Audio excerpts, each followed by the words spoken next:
Party کو تو کوئی کام کرنے دیا نہیں جا رہا. پارٹی پر تو ہر قسم کی پابندی ہے. ہمارا ورکر جو ہے یا جیل میں ہے یا اس کو انڈر گراؤنڈ ہونے پہ مجبور کیا ہوا ہے. اسی طرح یہاں تک کہ ہماری جو کمیٹیز ہیں، ایپیکس کمیٹی ہوئی یا سینٹرل کمیٹی کو بھی ان کے ممبران بھی جو ہیں وہ بھی کھلے عام کام نہیں کر سکتے. چیئرمین کو اور وائس چیئرمین کو قید میں رکھا ہوا ہے. تو اس لیے تو بہت بڑی ناانصافیاں ہو رہی ہیں. لیکن بہر صورت یہ بات ہم واضح کر دینا چاہتے ہیں، جو جتنی چیزیں ہے ظلم اور جبر ہو، یہ پارٹی ہر سیٹ پر الیکشن لڑے گی.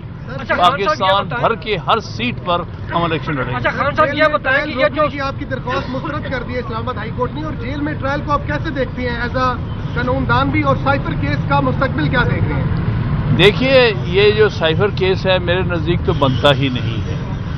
یہ ایک جعلی کیس ہے، خام خواہ کا بنایا گیا ہے.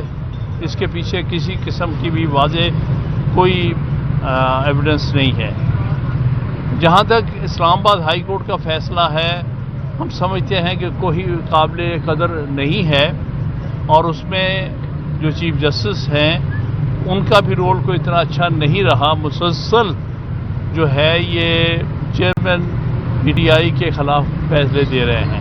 لیکن بہرحال یہ معاملہ ہم انشاءاللہ سپریم کورٹ میں لے کے جائیں گے، اور ہمیں امید ہے کہ سپریم کورٹ نے ہمیشہ اوپن ٹرائل کے بارے میں کہا ہے، چاہے وہ ججز کا اوپن ٹرائل ہو جیسے سپریم جوڈیشل کونسل میں، اس میں 2018 میں شوکت صدیقی کا اور فاروق عرفان کا میں وکیل تھا، اس میں بھی یہ فیصلہ کیا تھا. تو مجھے امید ہے کہ سپریم کورٹ اپنے پہلے فیصلوں کو مد نظر رکھتے ہوئے یہاں بھی اوپن ٹرائل کے لیے فیصلہ دے گی. اچھا خان صاحب یہ بتائیں کہ تحریک انصاف کے اوپر جو غیر اعلانیہ پابندیاں لگائی گئی ہیں، سرگرمیوں کی اجازت نہیں ہے، کیا آپ کی طرف سے کوئی اس سلسلے میں سپریم کورٹ میں پٹیشن دائر کی جائے گی کہ آپ کو بھی آزادی دی جائے اور آئین اور قانون کے مطابق آپ کو سیاسی سرگرمیوں جلسوں کی اجازت دی جائے؟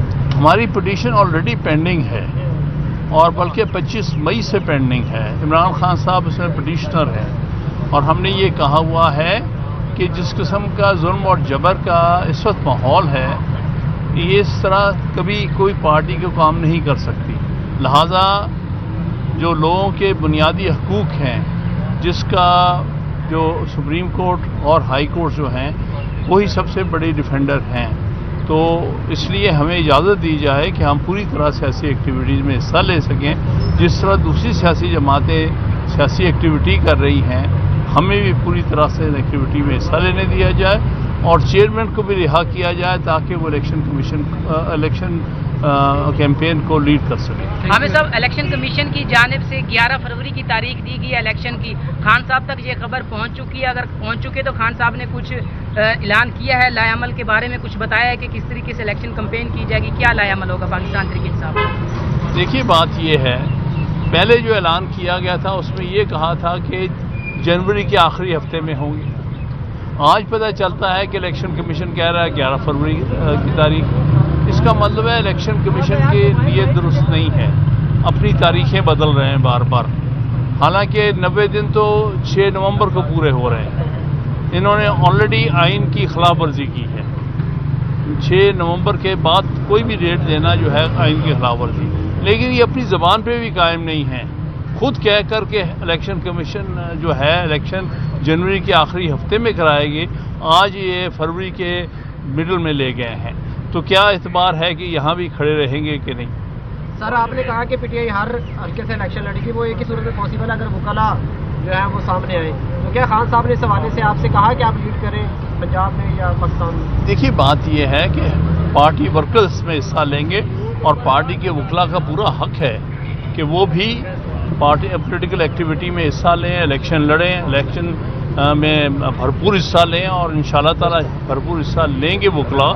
کیونکہ ایک ہی تو فورس ہے سارے پاکستان میں جو کہ آزادی سے کھڑی ہے، جس کو دبایا نہیں جا سکا. تمام تر کوششوں کے باوجود وکلاء کوئی دبا نہیں سکے، اور وہ پوری طرح سے پی ٹی آئی کے ساتھ اور چیئرمین عمران خان کے ساتھ کھڑے. Thank you sir.